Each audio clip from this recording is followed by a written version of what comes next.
শুনতে হয়। কোরআনে কারীমের আলোচনা শুনে উপকৃত হওয়ার জন্য কি করতে হয় আল্লাহ তাআলা কোরআনে কারীমের মাধ্যমে আমাদেরকে তা জানিয়ে দিয়েছেন। রব্বুল আলামিন বলছেন, وَإِذَا قُرِئَ الْقُرْآنُ فَاسْتَمِعُوا لَهُ وَأَنصِتُوا لَعَلَّكُمْ تُرْحَمُونَ।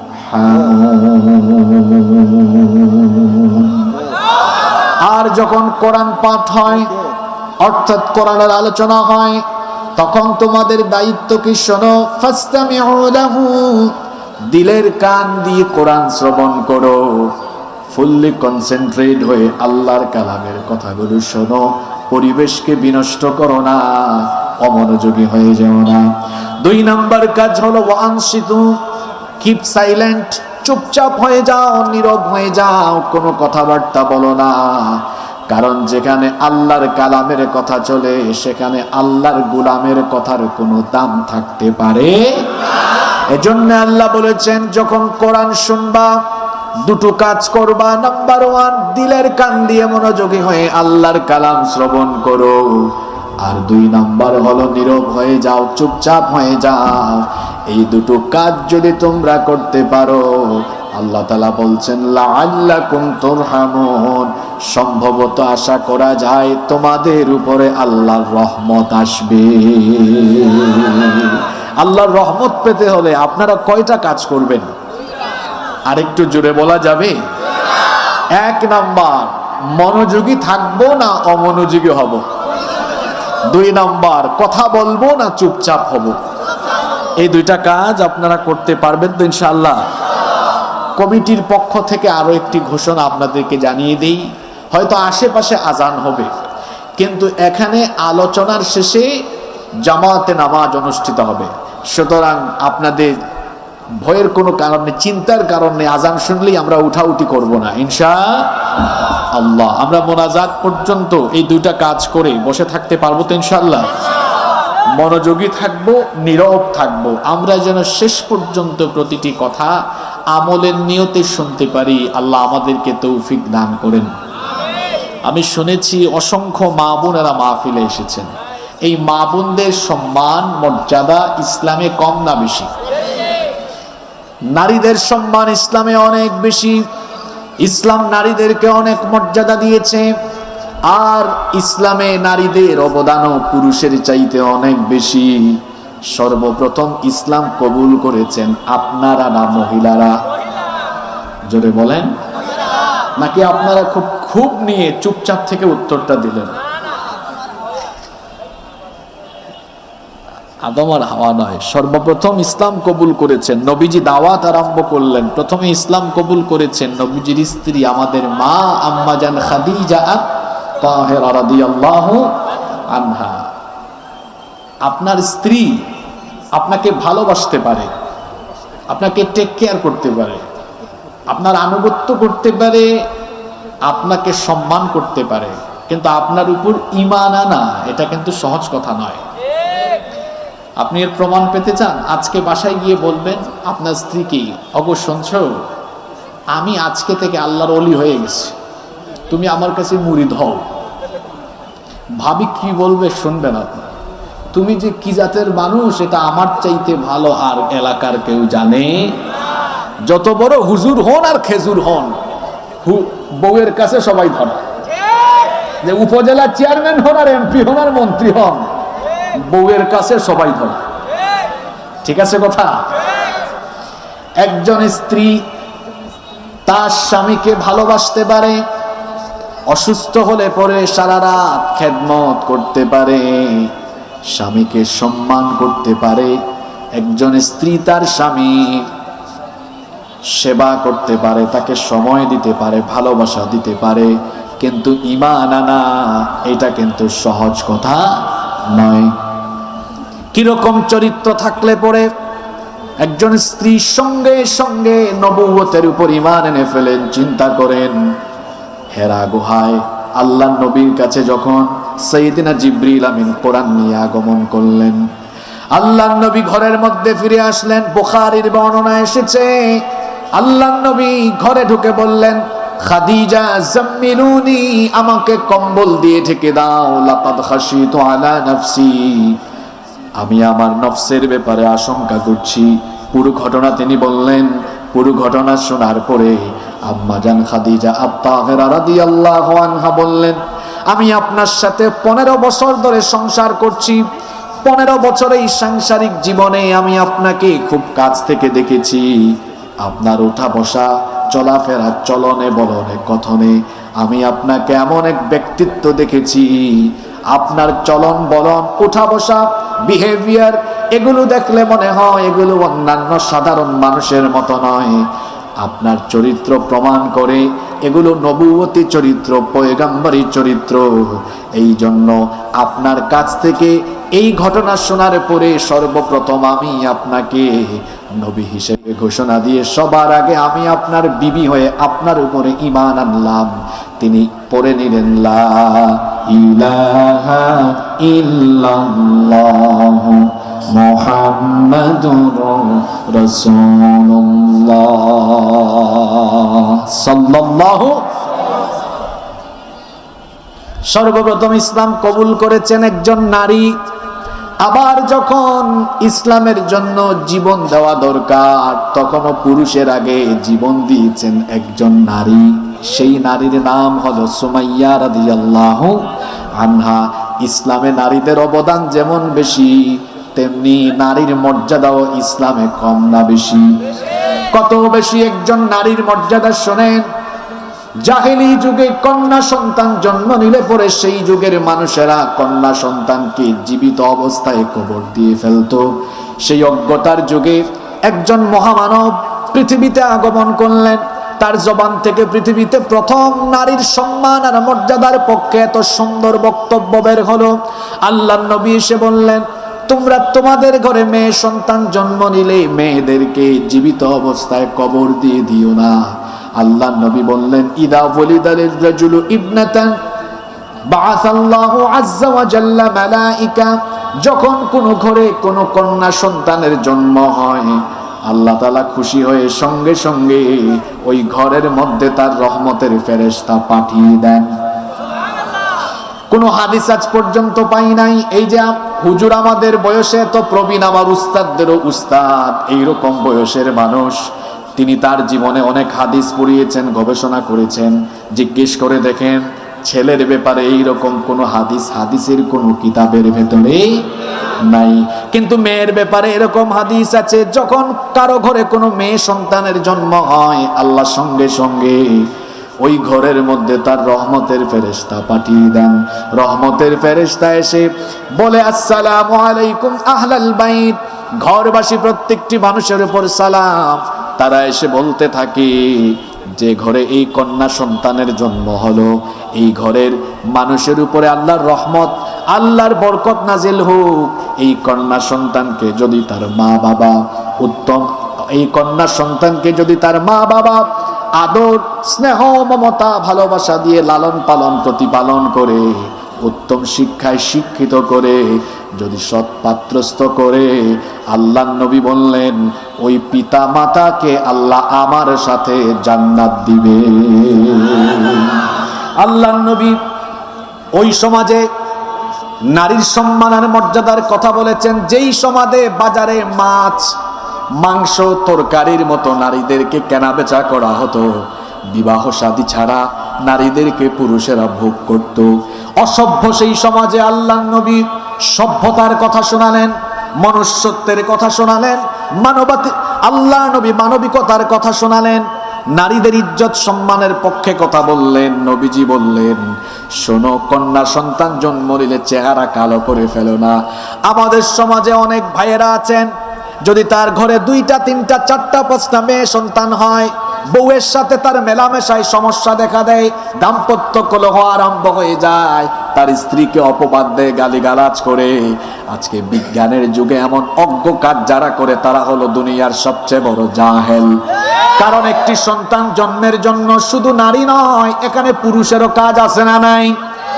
কন্যা সন্তান জন্ম নিলে দেখা যায় তার বউয়ের উপর রাগ করে আরে ভাই, কন্যা সন্তান পাওয়া এটা হলো বলো নেয়ামতের ব্যাপার, এটা বড় সৌভাগ্যের ব্যাপার। কারণ যে স্বামী আর স্ত্রী দুনিয়াতে সবচাইতে সৌভাগ্যবান আর সৌভাগ্যবতী, আল্লাহ তাআলা দয়া করে প্রথম তাদেরকে কন্যা সন্তান দান করে। কন্যা সন্তান পাওয়া এটা বড় ভাগ্যের ব্যাপার, এটা হলো সৌভাগ্যের আলামত, বরকতের আলামত। আল্লাহর নবী সাহাবীদেরকে একদিন বললেন, শোনো আমার সাহাবীরা, যার ঘরে 3টা কন্যা সন্তান আছে, ওই কন্যা সন্তানকে যে ব্যক্তি আদর স্নেহ মমতা ভালোবাসা দিয়ে প্রতিপালন করে, উত্তম শিক্ষা দীক্ষা দিয়ে সৎপাত্রস্থ করবে। আমার দিকে তাকান। আল্লাহর নবী সাহাবীদেরকে কথাগুলো বলার সময় এই 2টা আঙ্গুল দেখালেন। এই 2টা আঙ্গুল দেখায় বললেন ওয়াদাম্মাস সাব্বাবাতি ওয়াল ওয়াসতা। এই 2টো আঙ্গুল একত্রিত করে নবীজি বললেন, যে ব্যক্তি তার 3টি কন্যা সন্তানকে ভালোবেসে লালন পালন করবে, কিয়ামতের দিন ওই কন্যা সন্তানের পিতামাতা আর আমি নবী এইভাবে এক জান্নাতে অবস্থান করব। আল্লাহু আকবার। দেখেন আমাকে ছেলের ব্যাপারে একটা হাদিস, আপনি ছেলের জন্য পাগল হয়ে যান। বেশিরভাগ ক্ষেত্রে দেখবেন ছেলেদের চাইতে মেয়েরাই মা বাপকে সম্মান করে বেশি। এক সাহাবী দাঁড়িয়ে গেলেন, সাহাবী বললেন, নবী গো, আমার তো 3 জন নাই, 2 জন আছে, আমি কি আপনার সাথে জান্নাতে থাকতে পারবো না? নবীজি বললেন, হ্যাঁ, তুমিও আমার সাথে জান্নাতে থাকবে।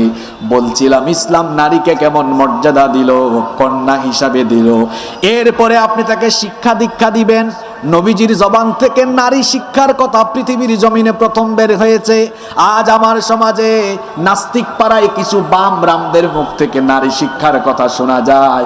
এরা ইতিহাস সম্পর্কে অজ্ঞ, এরা ইতিহাস ভালো করে জানে না। আল্লাহর নবী বললেন, তলাবুল ইলমি ফারিদাতুন আলা কুল্লি মুসলিমিন ওয়া মুসলিমা। প্রত্যেক নরনারীর জন্য জ্ঞান অর্জন ফরজ। আল্লাহর নবীর দারসে আম্মাজান আয়েশা রাদিয়াল্লাহু আনহা উপস্থিত থাকতেন।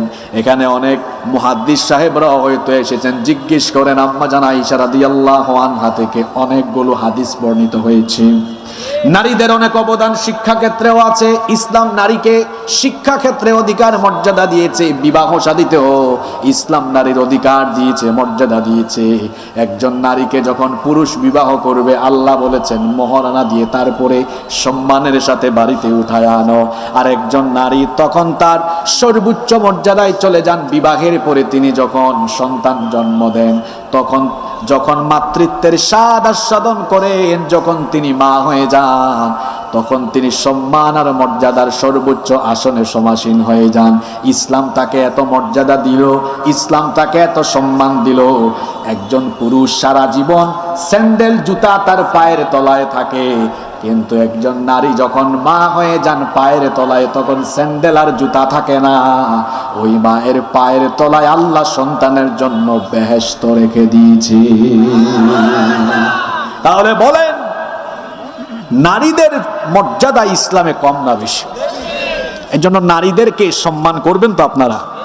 যুবক ছেলেরা রাস্তাঘাটে মেয়েদেরকে দেখলে টিটকারি মেরো না, ইফটিজিং করো না। তুমি যে একটা মেয়েকে ইফটিজিং করো, টিজ করো, তোমার বোনকে কেউ এরকম টিজ করলে তোমার কেমন লাগবে? অসভ্য বদমাশ ছেলেদের মতো মেয়েদেরকে ডিস্টার্ব করো না রাস্তাঘাটে, নিজের চরিত্র ঠিক করো। আল্লাহ যুবকদেরকে কবুল করেন।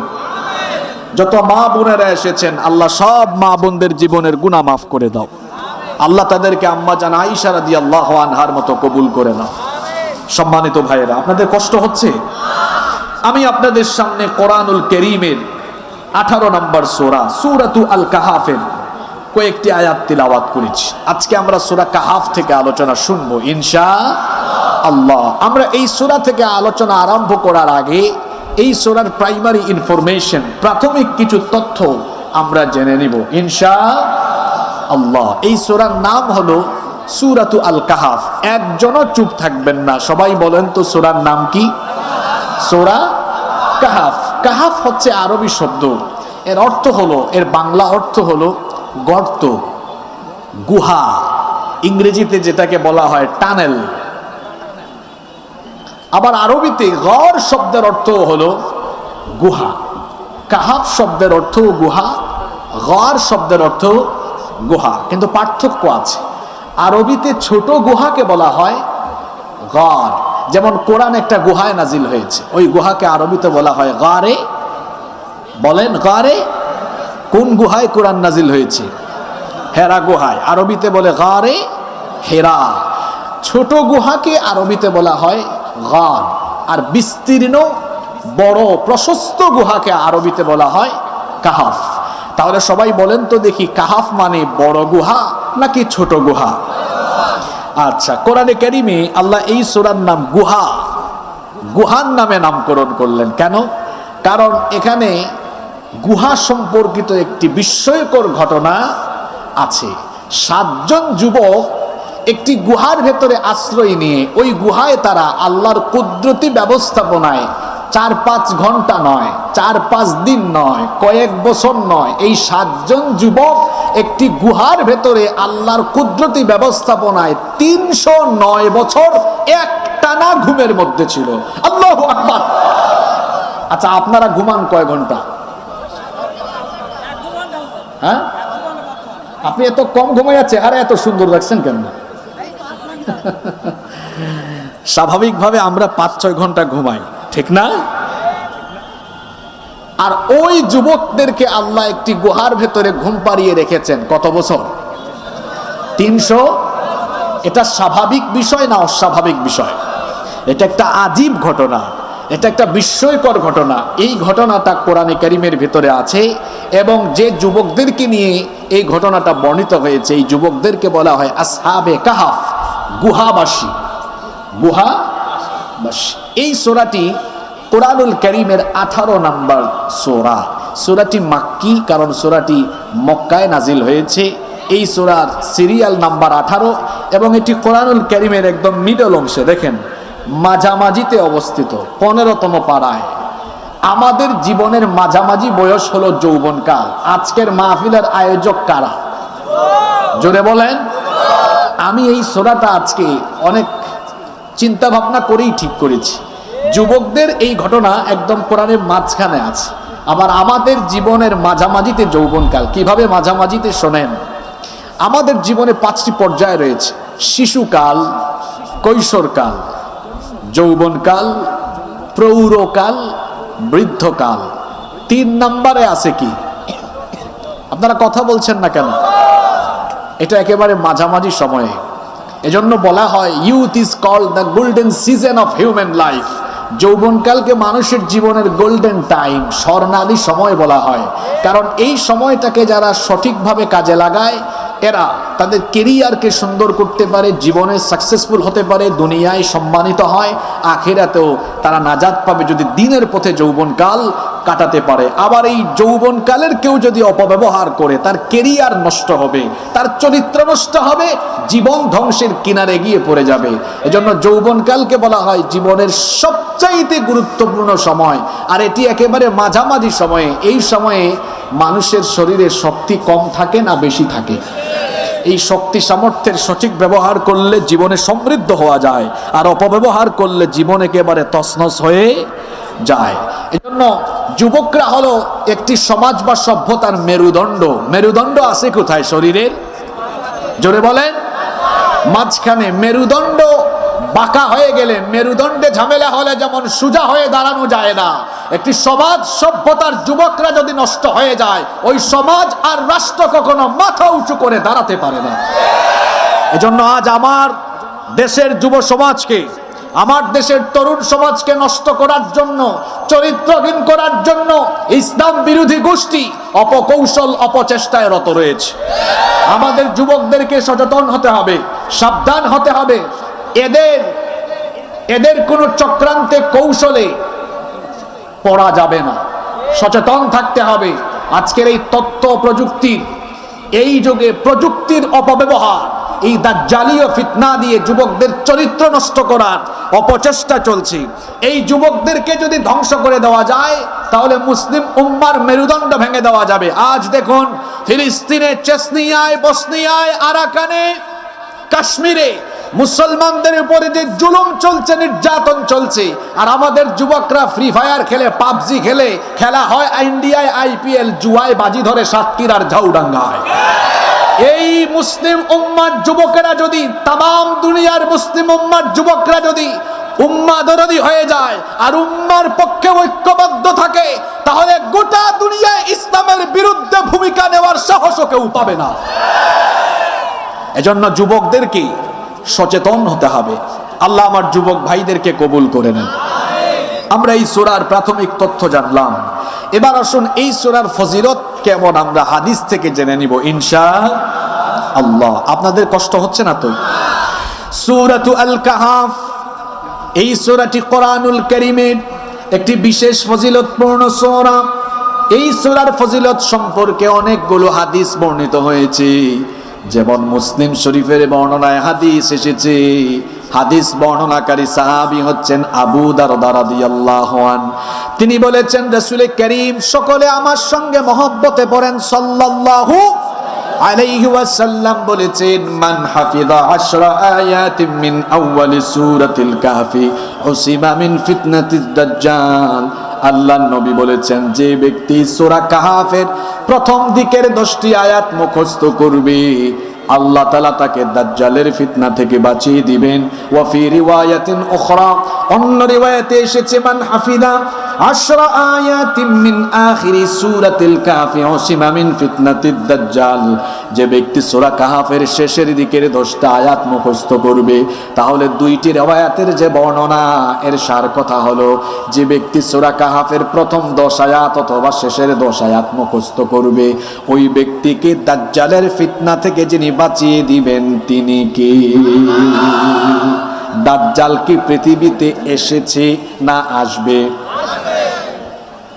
দাজ্জাল চলে এসেছে, দাজ্জালের জন্ম হয়ে গিয়েছে। আল্লাহর নবী বলেছেন, ইন্নাহু ফি বাহরিল ইয়ামেন আও ফি বাহরিশ শাম। আল্লাহর নবী বলেছেন, দাজ্জালকে ইয়ামেন কিংবা শামের কোনো এক অচেনা দ্বীপের মধ্যে বন্দী করে রাখা হয়েছে। তামিমদারির লম্বা হাদিস আছে, যেই তামিমদারি 30 জন লোককে নিয়ে, লাখাম আর জুজাম গোত্রের 30 জনকে নিয়ে নৌ ভ্রমণে বের হয়েছিলেন। দাজ্জালের সাথে তাদের কথোপকথন হয়েছে। দাজ্জালকে একটি অচেনা দ্বীপের মধ্যে আল্লাহ শিকল বন্দী করে রেখেছেন। দাজ্জাল চলে এসেছে, দাজ্জালের জন্ম হয়েছে, কিন্তু দাজ্জালকে আল্লাহ বন্দী করে রেখেছেন। পৃথিবীতে দাজ্জাল হঠাৎ করে আত্মপ্রকাশ করবে, জন্ম হয়েছে কিন্তু আত্মপ্রকাশ করবে পরে। ইমাম মাহদি আলাইহিস সালামের আগমনের পরে গোটা দুনিয়াতে ফিতনা ছড়িয়ে দেওয়ার জন্য দাজ্জালের আগমন হবে। আগামীর পৃথিবীতে দাজ্জাল আসবে, এসে গোটা দুনিয়াতে তার দাজ্জালীয় ফিতনা চালাবে।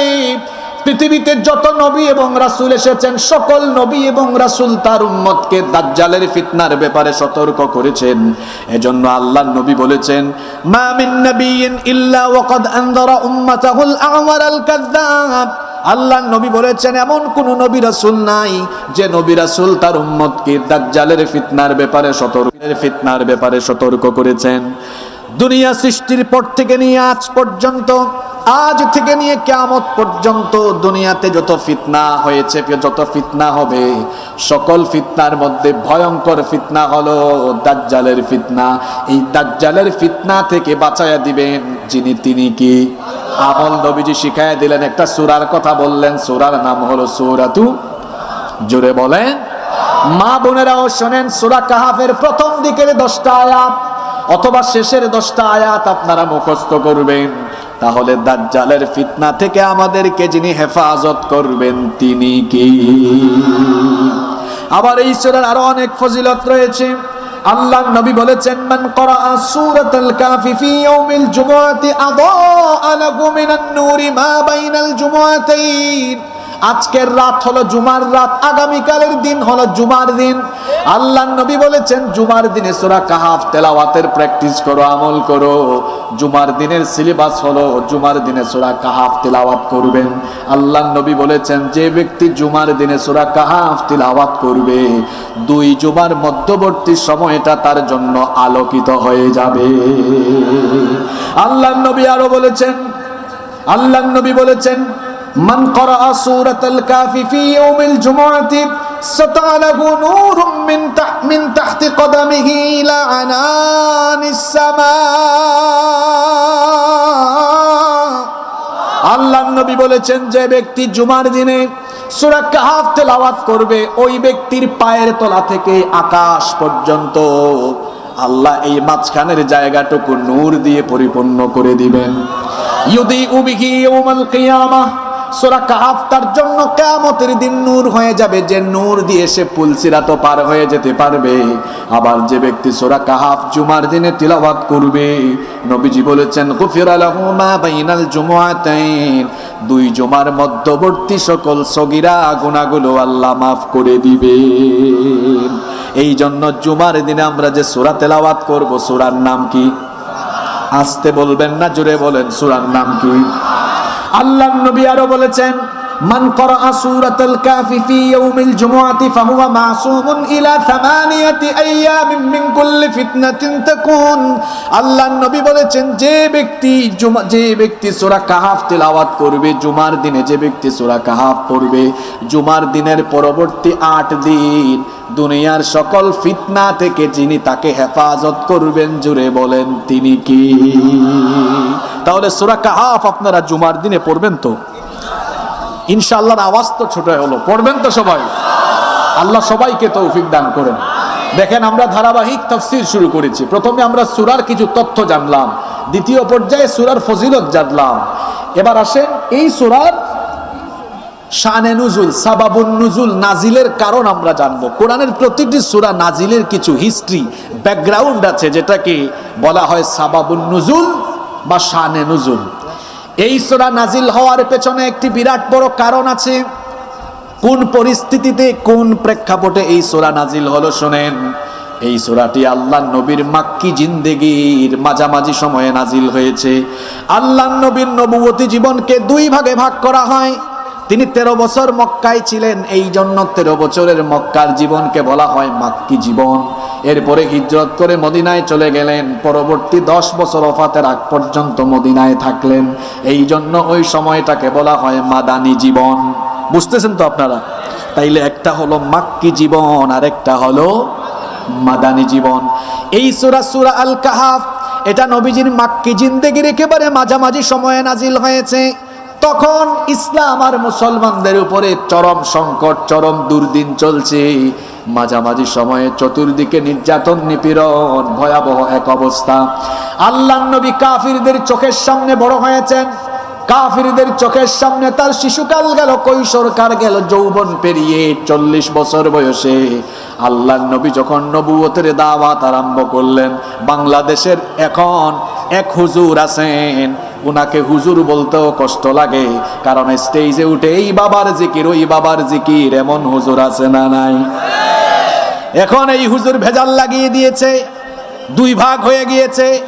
নবুয়ত নিয়ে দেখা গিয়েছে দ্বিমুখী বক্তব্য। আসলে আল্লাহর নবীর নবুয়ত নির্ধারিত হয়েছে আসমান জমিন সৃষ্টির 50,000 বছর আগে, কারণ আসমান জমিন সৃষ্টির 50,000 বছর আগে আল্লাহ তাআলা তাকদীরকে লিপিবদ্ধ করেছেন। সর্বপ্রথম আল্লাহ কলম সৃষ্টি করেছেন। আউয়ালু মা খালাকাল্লাহুল কলম, সর্বপ্রথম আল্লাহ কলম সৃষ্টি করলেন। কলম সৃষ্টি করে আল্লাহ কলমকে আদেশ করলেন, উক্তুব, কলম তুমি লিখো। কলম তখন আল্লাহকে প্রশ্ন করলো, মাযা আকতুব, আমি কি লিখবো? আল্লাহ তাআলা তখন বললেন, উক্তুব মা হুয়া কাইনুন ইলা ইয়াউমিল কিয়ামাহ, কিয়ামত পর্যন্ত যা ঘটবে সব তুমি লিখো। আল্লাহর আদেশ শুনে কলম তখন কিয়ামত পর্যন্ত সকল কিছু লেখা আরম্ভ করলো। তাকদীর লিপিবদ্ধ হয়েছে তখনই। আল্লাহর নবী সহ পৃথিবীর সমস্ত নবীদের নবুয়ত এটা নির্ধারিত হয়েছে তখন আসমান জমিন সৃষ্টির 50,000 বছর আগে। সকল নবী রাসূলের নবুয়ত নির্ধারিত হয়েছে, ফিক্সড হয়েছে। কিন্তু নবুয়তের দাওয়াত নবীজি আরম্ভ করেছেন 40 বছর থেকে। 40 বছরের আগে নবীজি কোনোদিনও কাউকে ঈমানের দাওয়াত দেন নাই। তাহলে আমরা বাড়াবাড়ি না করে এভাবে বলতে পারি, নবীজির নবুয়ত নির্ধারিত হয়েছে আসমান জমিন সৃষ্টির 50,000 বছর আগে, আর দাওয়াত নবীজি আরম্ভ করেছেন 40 বছর পরে। আর কোনো ভেজাল আছে কোথায়? জোরে বলেন, ভেজাল আছে? কোনো ভেজাল নাই। নবীজি আমাদের কাছে অনুসরণীয়, অনুকরণীয়। আল্লাহর নবীকে নিয়ে আমরা কোনো বাড়াবাড়ি করতে চাই? বলছিলাম সূরা কাহাফের কথা, এটা নাজিল হয়েছে মাক্কি জিন্দেগির মাঝামাঝি সময়ে অবস্থা তখন খুবই কঠিন। আল্লাহর নবী কাফিরদের চোখের সামনে বড় হয়েছেন, কাফিরদের চোখের সামনে তার শিশুকাল গেল, কৈশোরকাল, যৌবনকাল পেরিয়ে 40 বছর যখন হলো, নবীজি যখন এবার তাদেরকে দাওয়াত দিলেন, তখনই তাদের মাথা খারাপ হয়ে গেল। তারা বলল, তোমার মতো এতিম ছেলে, তোমার মতো এতিম মানুষ, তোমার মতো দরিদ্র ব্যক্তি হঠাৎ করে নবী হয় কেমনে? তুমি তো আমাদের চোখের সামনে বড় হয়েছো, গরিব ঘরের সন্তান, তুমি এতিম, তোমার মতো এতিম মানুষ কেমনে নবী হয়? তারা নবীজির দাওয়াতকে প্রত্যাখ্যান করলো। আল্লাহর নবীকে তারা প্রাথমিক পর্যায়ে গালিগালাজ করলো। আল্লাহর নবীকে 40 বছরের চরিত্র দেখে আল্লাহর নবীকে কাফের মুশরিকরাই আল আমিন উপাধি দিয়েছিল। আল্লাহর নবীর চারিত্রিক মাধুর্যতায় মুগ্ধ হয়ে তাদের ধন সম্পদ, টাকা পয়সা আল্লাহর নবীর কাছে এনে তারা গচ্ছিত রাখতো, আমানত রাখতো। কিন্তু যখনই নবীজি কোরআনের দাওয়াত আরম্ভ করলেন, তখন আল আমিন হয়ে গেলেন পাগল, আল আমিন হয়ে গেলেন জাদুকর, আল আমিন হয়ে গেলেন মিথ্যাবাদী, আল আমিন হয়ে গেলেন গণক। নাউজুবিল্লাহ। বলেন তো কিসের কারণে? শুধুমাত্র কোরআনের দাওয়াত দেওয়ার কারণে মক্কার সবচাইতে ভালো মানুষটাই এবার তাদের কাছে গালিগালাজের পাত্র হয়ে গেলেন। শুধুমাত্র কোরআন প্রচারের কারণে আজও দুনিয়াতে কাফের মুশরিকদের চরিত্র লালনকারী মানুষ দুনিয়াতে আছে।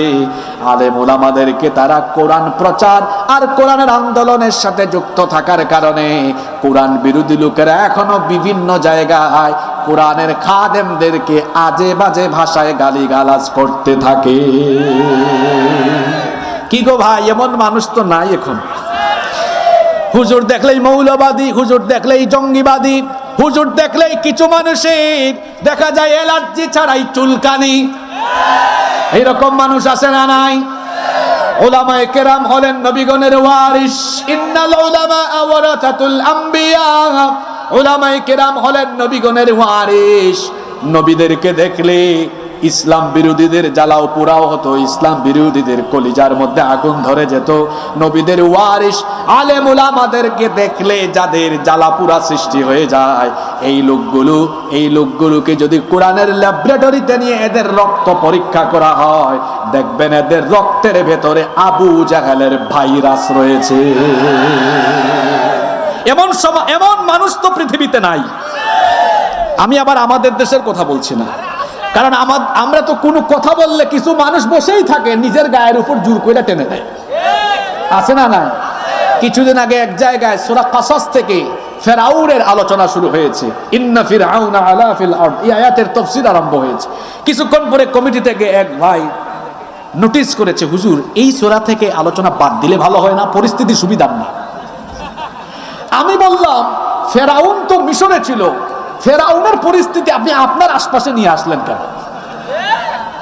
তো কিছু মানুষ এরকম আছে, কোন বিষয়ে আলোচনা হলে সে নিজেই জোর করে তার গায়ের উপরে নিয়ে নেয়।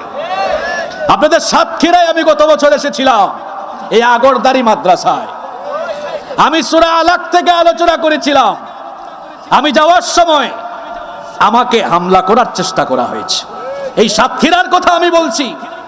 যদি এরা এখানে থাকে, এদের শুনে রাখা দরকার, সূরা আলাকের আলোচনা তুমি তোমার গায়ের উপরে টেনে নিয়েছো কেন?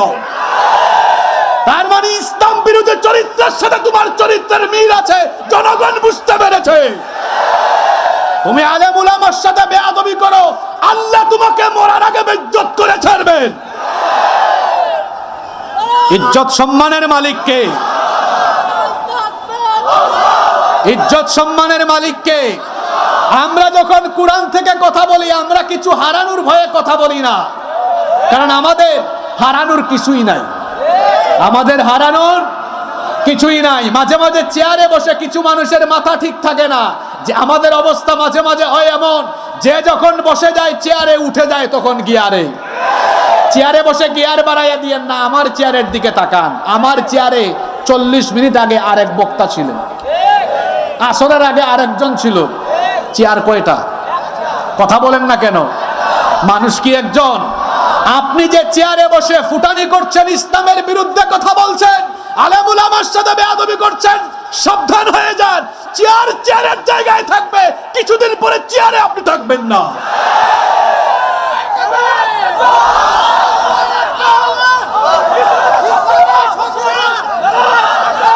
বেশি ফুটানি দেখায়েন না, বেশি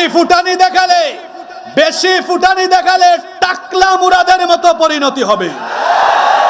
কি বলেছিল? ইসলাম রাষ্ট্র ধর্ম থাকবে না। পাগলা, ইসলাম তো ঠিকই আছে, তুই নাই।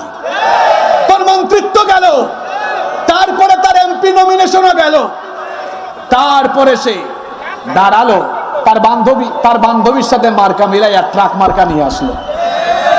বান্ধবী চিনেন তো? দুজনের ট্রাকই রাস্তা থেকে খাদে পড়ে গেল। আপনারা আমার কথাগুলোকে ভিন্ন খাতে প্রবাহিত করবেন না। আমি যেটা বুঝাতে চেয়েছি, এই দেশে আপনি যাই করেন না কেন, এদেশের মানুষের ধর্মীয় সেন্টিমেন্ট বুঝে আপনাকে কাজ করতে হবে। আপনি যতক্ষণ ইসলামের পক্ষে থাকবেন, এদেশের মানুষ আপনাকে সম্মানের সাথে চেয়ারে বসায় রাখবে। যখন আপনি ইসলামের বিরুদ্ধে চলে যাবেন, এদেশের মানুষ আবার টাকলার মতো জোর করে একেবারে নামায়া বেইজ্জত করে ছাড়বে। এজন্য আমরা ইসলামের পক্ষে থাকব। আমাদের সম্মান বাড়ায় দিবেন কে? মর্যাদা বাড়ায় দিবেন কে? আল্লাহ আমাদেরকে বুঝার তৌফিক দান করেন। বলছিলাম, আল্লাহর নবীকে কাফিররা গালিগালাজ করত কিসের দাওয়াতের কারণে? জোরে বলেন। তাহলে বুঝা গেল, কোরআনের আন্দোলনের পথে চলে কোরআনের দাওয়াত দিলে গালিগালাজ আসতে এটা অস্বাভাবিক কিছু। এত গালিগালাজ করে কিন্তু নবীজি দাওয়াত থামান না। এবার তারা শারীরিক নির্যাতন আরম্ভ করলো। আহারে সাফা পাহাড়ে কাফির মুশরিকের দল নবীজিকে রক্তাক্ত করলো। শুধু তাই নয়, আল্লাহর নবীর সাহাবীদের উপরও নির্যাতন আরম্ভ হলো। কিন্তু নবীজি দাওয়াত থামান না। কাফের মুশরিকরা মিটিং ডাকলো।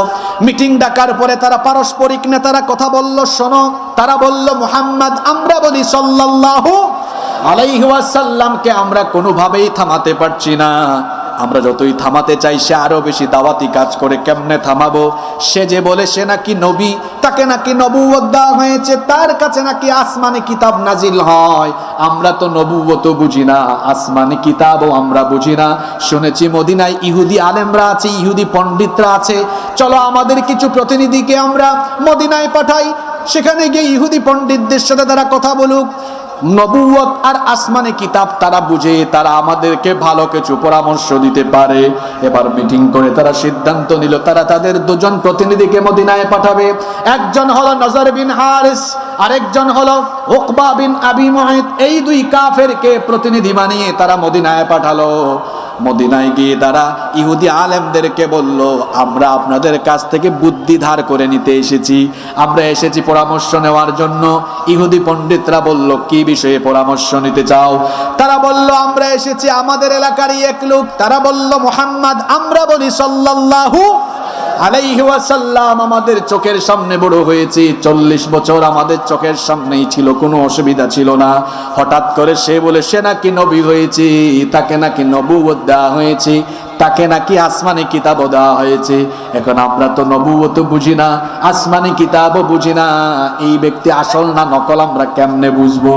ইহুদিরা তখন বলল, তার ব্যাপারে তোমাদেরকে পরামর্শ দেওয়ার আগে তোমাদের কাছে আগে তার ব্যক্তিত্ব সম্পর্কে জানতে চাই। তখন তারা বলল, মিথ্যা বলে লাভ নাই, সে এমন এক চরিত্রের মানুষ, আজ পর্যন্ত তার জবান থেকে কোনোদিনও মিথ্যা কথা বের হয় নাই।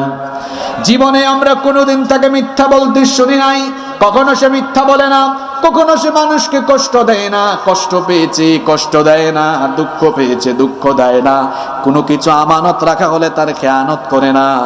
ইহুদি পণ্ডিতেরা এই দুই কাফেরের মুখ থেকে এই কথা শুনে তারা বলল, তোমরা যেমন করে তার ব্যাপারে বর্ণনা দিলে, এই বর্ণনা শুনে তো মনে হলো এগুলো সাধারণ মানুষের চরিত্র নয়, এগুলো তো পয়গাম্বরী চরিত্র। আল্লাহু আকবার। ইহুদি পণ্ডিতরা বলল, ঠিক আছে, তোমাদেরকে 3টা প্রশ্ন শিখায় দেই, তাকে গিয়ে 3টা প্রশ্ন করো। যদি সে 3টা প্রশ্নের জবাব দিতে পারে তাহলে বুঝবা সে সত্যি নবী, যদি সে উত্তর দিতে না পারে বুঝবা তার মধ্যে ঝামেলা আছে। 3টা প্রশ্ন শিখায় দিল, যাও তাকে গিয়ে প্রশ্ন করো ওই গুহাবাসী যুবকদের সম্পর্কে, কেন তারা গুহার ভেতরে গিয়েছিল, কতদিন থেকে ছিল, বিস্তারিত ঘটনা তোমাদেরকে শোনাতে বলো।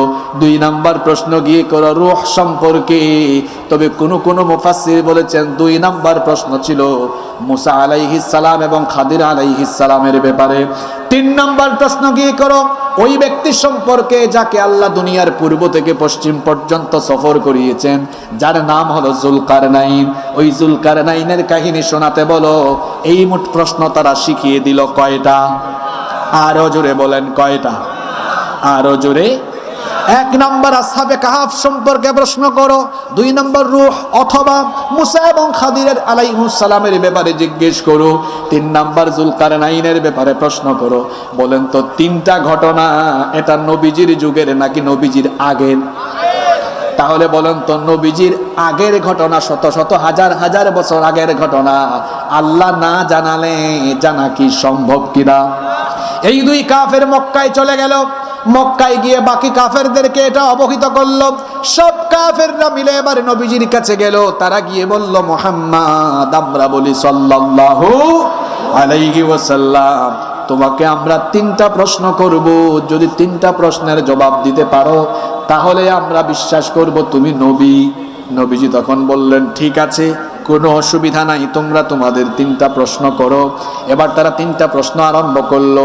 1 নম্বর প্রশ্ন করলো আসহাবে কাহাফ সম্পর্কে। 2 নম্বর প্রশ্ন রূহ অথবা মুসা এবং খাদির আলাইহিস সালামের ব্যাপারে। 3 নম্বর প্রশ্ন করলো জুলকারনাইনের ব্যাপারে। আল্লাহর নবী 3টা প্রশ্ন শুনলেন। 3টা প্রশ্ন শুনে বললেন, ঠিক আছে, তোমাদের প্রশ্নের জবাব আমি আগামীকাল দিব। কোন দিন? জোরে বলেন। কাফিররা চলে গেল। নবীজি ভেবেছিলেন কাফিররা যাওয়ার পরে জিবরিল আমার কাছে ওহী নিয়ে আসবে, অথবা রাতের বেলা আল্লাহ ওহী নাজিল করে আমাকে জানিয়ে দিবেন, আর পরের দিন অর্থাৎ আগামীকাল আমি উত্তর দিয়ে দিব। কিন্তু অবস্থা ঘটলো তার ব্যতিক্রম। জিবরিল আসলেন না, নবীজির কাছে ওহীও নাজিল হলো না।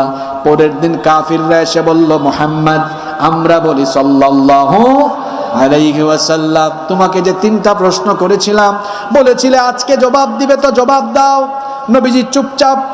এক কাফির আরেক কাফিরের দিকে তাকায়, কয় ঘটনা কি? বুঝছি এতদিন পরে মনে হয় ধরা খাওয়ার ব্যবস্থা হয়ে গেছে। নবীজি বললেন, শোনো, আজকে আমি উত্তর দিব না, তোমরা আগামীকাল আসো। কাফিররা কানে কানে কয়, মনে হয় এতদিন পরে ধরা খাওয়ার মতো একটা প্রশ্ন আমরা করেছি। কাফিররা চলে গেল। পরের দিন 3 নম্বর দিন তারা আসলো। 3 নম্বর দিনে নবীজি বললেন, আজকে আমি উত্তর দিব না, পরের দিন আগামীকাল আসো। কাফিররা একটা আরেকটারে কানে কানে কয়, তাহলে বুঝছি মুহাম্মদ, আমরা বলি সাল্লাল্লাহু আলাইহি ওয়াসাল্লাম এতদিন যা বলেছে মিথ্যা, ধরা খাওয়ার মতো ব্যবস্থা হচ্ছে। 4র্থ দিন তারা আসলো। নবীজি একই রকম কথা বললেন, পরের দিন আসো। এই রকম করে 1 দিন 2 দিন 3 দিন 4 দিন নয়, একটানা 15 দিন চলে গেল। জুড়ে বলেন কতদিন? ঘটনা শুনতেছেন তো আপনারা? একটানা 15 দিন চলে গেল। 15 দিন যখন চলে গেল, গোটা মক্কার কাফিররা সমালোচনা করতে করতে ঠাট্টা করা আরম্ভ করলো, উপহাস করা আরম্ভ করলো। আল্লাহর নবী তখন ব্যথিত হয়ে গেলেন। তখন আল্লাহ তাআলা কাফির মুশরিকদের ঠাট্টা মশকরাকে থামিয়ে দেওয়ার জন্য, নবীজির পেরেশানি দূর করার জন্য এবার 15 দিন পরে আল্লাহ কাফিরদের 3টা প্রশ্নের সব উত্তর দিয়ে সূরা কাহাফ পরিপূর্ণ নাজিল করলেন। আর 15 দিন কেন নাজিল করতে লেট হলো, সেই কারণও আল্লাহ নবীজিকে জানিয়ে দিলেন। আল্লাহ তাআলা এবার 3টা প্রশ্নের জবাব দিয়ে পুরো একটা সূরা নাজিল করলেন। সূরার নাম কি? আসতে বলবেন না, জোরে বলেন, সূরার নাম কি?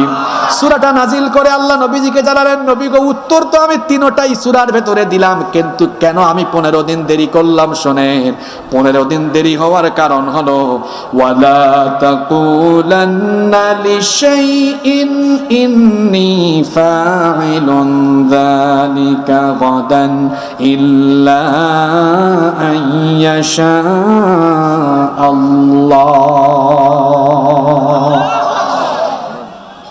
আপনি আগামীকাল কোনো কিছু করবেন এমনটা না বলে আপনার তো বলা উচিত ছিল ইনশাআল্লাহ, আগামীকাল বলবো। ইনশাআল্লাহ বলা ব্যতীত আগামীকাল কোনো কিছু করবেন, এটা বলা আপনার জন্য সমীচীন নয়। তাহলে 3টা প্রশ্নের উত্তর দিয়ে সূরা নাজিল করতে 15 দিন দেরি হওয়ার কারণ হলো, নবীজি কথার শেষে কি বলেন নাই? ইনশাআল্লাহ। কারণ আল্লাহ যদি না চান নবীজি উত্তর দিতে পারবেন, কারণ নবীজিকে যিনি জানান তিনি কি? কোরআনের একটা কথাও কি নবীর কথা? আল্লাহ তাআলা বলছেন ওয়া মা ইয়ানতিকু আনিল হাওয়া ইন হুয়া ইল্লা ওয়াহয়ুন ইউহা। আমার নবী তার প্রবৃত্তিকে অনুসরণ করে কোনো কথা বলেন না, বরং আমার তরফ থেকে যা ওহী আসে তাই তিনি বলেন। যদি তিনি নিজে থেকে বানিয়ে কোনো কথা বলে ফেলতেন আমি কি করতাম শোনো, ওয়ালাউ তাকাওয়ালা আলাইনা বাদাল আকামিল লা আখাযনা মিনহু বিল ইয়ামিন সুম্মা লাকাতানা মিনহুল ওয়াতিন। আমি বলি নাই এমন কোন কথা আমার নামে যদি নবীজি কোরআনের ভেতরে ঢুকিয়ে আমার নামে চালাতেন, তিনি যদি কোরআন ব্যতীত ওহী আসা ব্যতীত কোনো কথা নিজে থেকে বানিয়ে বলতেন, আমি আল্লাহ বরদাস্ত না করে আমার নবীর ডান হাতকে আমি আল্লাহ চেপে ধরতাম আর নবীর কণ্ঠ নালীটাকে আমি আল্লাহ কেটে ফেলে দিতাম। আল্লাহু আকবার।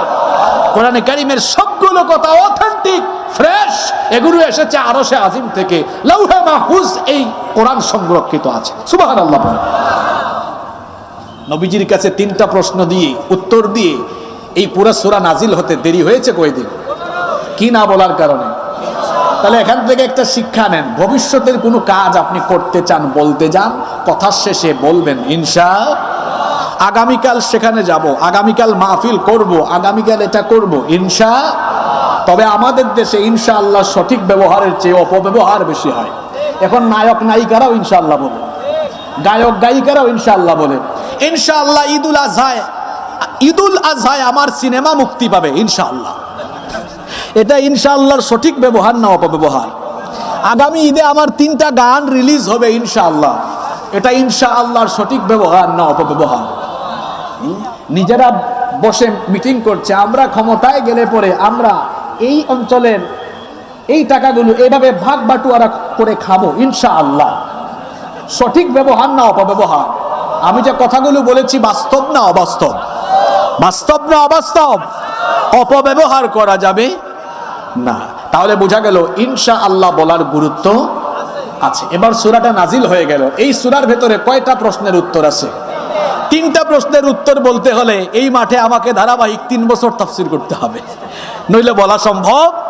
আজকে আমরা একটা ঘটনা শুনবো, যেই ঘটনা সম্পর্কিত আজকের এই কমিটির মতো যুবকদের সাথে, যেই ঘটনা সম্পর্কিত আসহাবে কাহাফের সাথে। 20 মিনিটের মতো ধৈর্য থাকবে তো সবার? সবার ধৈর্য থাকবে তো? তাহলে এই সূরার ভেতরে 3টা ঘটনা আছে, কিন্তু আজকে আমরা যে আয়াত তেলাওয়াত করেছিলাম সেখানে একটা ঘটনা আছে। জানবো কয়টা ঘটনা? এখন এত কষ্ট করে লক্ষ লক্ষ টাকা খরচ করে মাহফিল আয়োজন করলেন, আর আমি 500 কিলোমিটার দূর থেকে এসে কিচ্ছা শোনায় যাব, আমার এই উদ্দেশ্য নয়। এই ঘটনা কোরআন থেকে শোনাবো, কারণ হলো এই ঘটনার মধ্যে সমসাময়িক চলমান বিশ্বের সাথে সম্পর্কিত অনেক কিছুর মিল আছে, আর এই আলোচনা থেকে ঘটনা থেকে শিক্ষা নেওয়ার মতো বহু কিছু আমাদের জন্য আছে না নাই? তাহলে আপনারা সবাই মনোযোগী থাকবেন তো? আল্লাহ তাআলা এই সূরার শুরুতেই আসহাবে কাহাফ গুহাবাসী যুবকদের ঘটনার বর্ণনা দিয়েছেন, যেই ঘটনা ঘটেছে নবীজি দুনিয়াতে আসার আরো প্রায় 450 বছর আগে। কত বছর আগে? নবীজি দুনিয়াতে আসার কয়শো বছর আগের ঘটনা। কোন মুফাসসির বলেছেন 400, কোন মুফাসসির বলেছেন 450, কোন মুফাসসির বলেছেন প্রায় 500 বছরের কাছাকাছি। আমরা বলতে পারি 400 বছর আগের ঘটনা। নবীজি দুনিয়াতে আসার আগেরই ঘটনা, নবীজি তো জানার কথা না।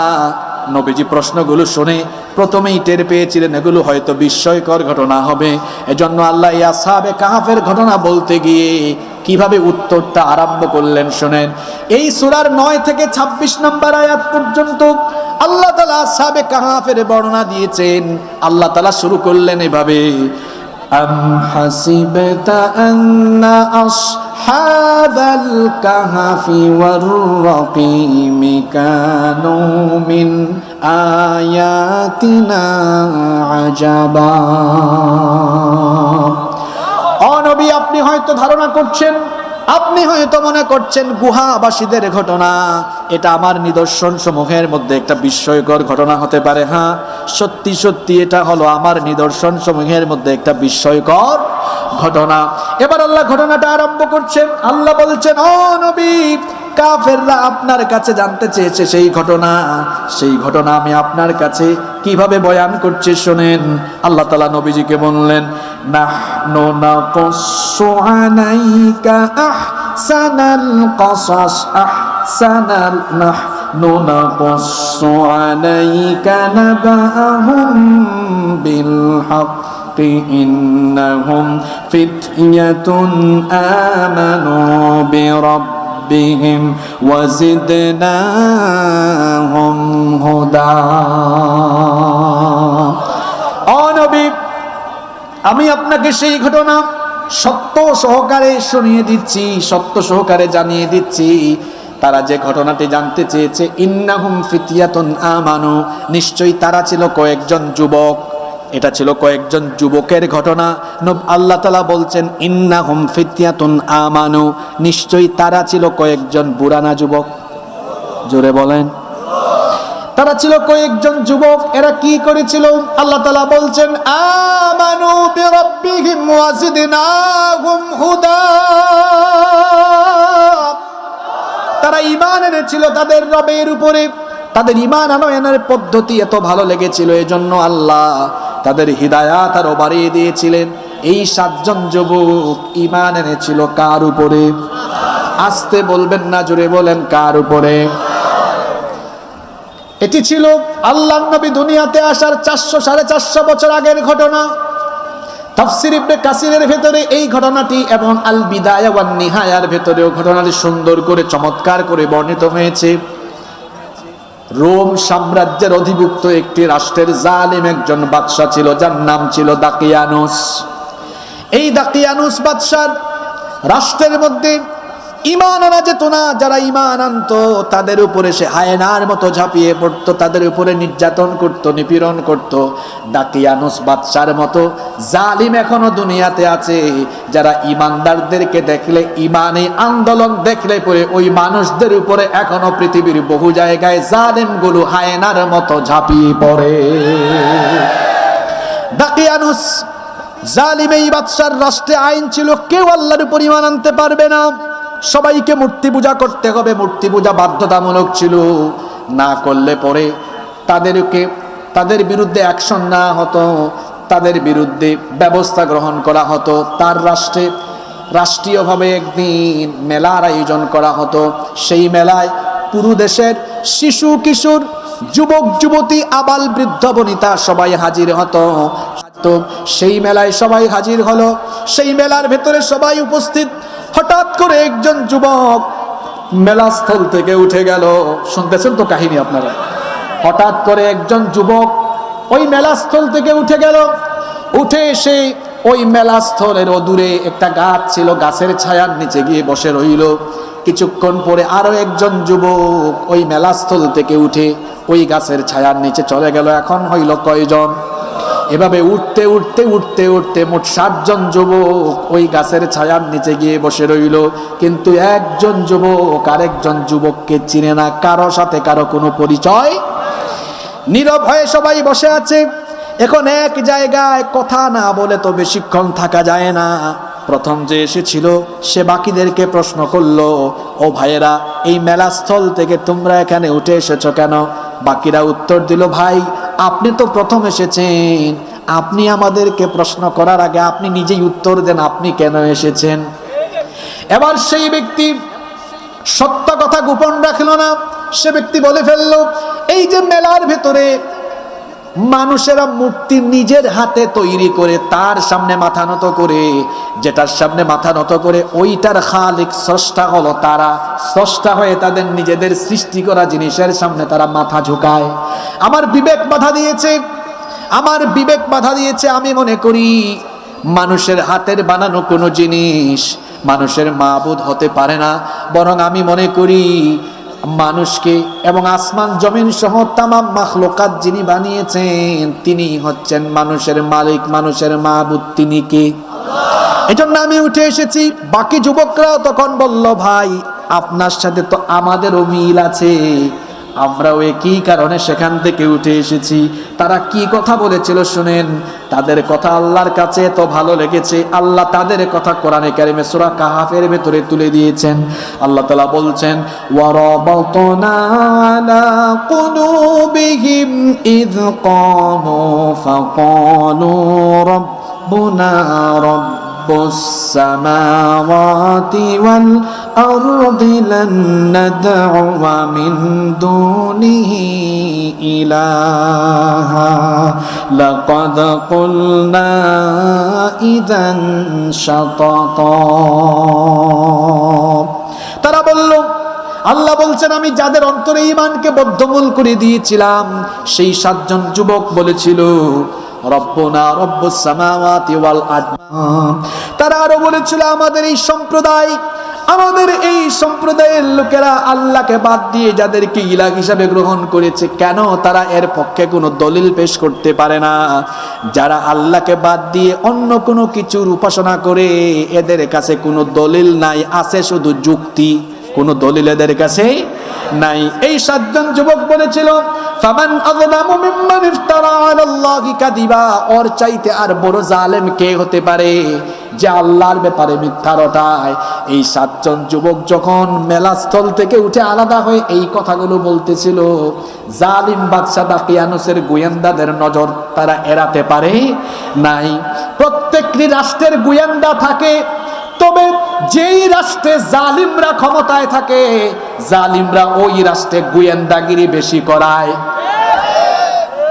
2 জন 3 জন মানুষ একত্রিত হইলে কি আলোচনা হয় এদের ভেতরে, ফুডুর ফুডুর কুড়ুর কুড়ুর। যাও একটু গিয়ে দেখো। এই জন্য দেখবেন অনেক জায়গায় এমন আছে নাচ গান জুয়ার আসরে, সেখানে গিয়ে দেখে না ওরা কিছু করে কিনা, বরং কোরআনের মজলিসে কোরআনের সমাবেশে অনেক জায়গায় আছে এটা নিয়ে অনেকের মাথা ব্যথা থাকে। এখানে কি সন্ত্রাসের শিক্ষা দেওয়া হয়? এখানে কি বেয়াদবি শেখানো হয়? এখানে কি আজে বাজে কোনো জিনিস শেখানো হয়? আপনি গোয়েন্দাগিরি করতে চাইলে, আপনি বন্ধ করতে চাইলে গিয়ে দেশে জুয়ার আসর আছে, জুয়ার আসর বন্ধ করে দেন, নাচের আসর বন্ধ করে দেন, ক্যাসিনো বন্ধ করে দেন, যৌতুক বন্ধ করে দেন। আপনি জিনিস পান না, আপনি বন্ধ করার জিনিস পান না যেখানে মানুষকে আদব আখলাক শেখানো হয়। এখানে তাকায় দেখেন, সন্ধ্যা বেলায় যদি রাতের বেলা হয়তো আরো অনেক মানুষ, হয়তো হাজার হাজার মানুষেরা এসেছেন, এখানে কোনো বিশৃঙ্খলা আছে? এখানে যদি কোরআনের মাহফিল না হয়ে রাজনৈতিক বা সামাজিক সমাবেশ হতো, বিশৃঙ্খলা আর বিশৃঙ্খলা থাকতো। কোরআনের সমাবেশে কোনো বিশৃঙ্খলা নাই, কারণ প্রত্যেকেই এখানে দুনিয়াবি স্বার্থে আসেন নাই, এসেছেন কার প্রেমের টানে? এসেছেন আল্লাহর কোরআনের জন্য, এসেছেন আল্লাহর কোরআনের জন্য। কোরআনের মাহফিলে মানুষ কোনো ব্যক্তির আকর্ষণে এসে সমবেত হয় না, এখানে যারা আসে প্রত্যেকে ইসলামকে ভালোবেসে আসে। আল্লাহ এগুলো বুঝার তৌফিক দান করে দেন।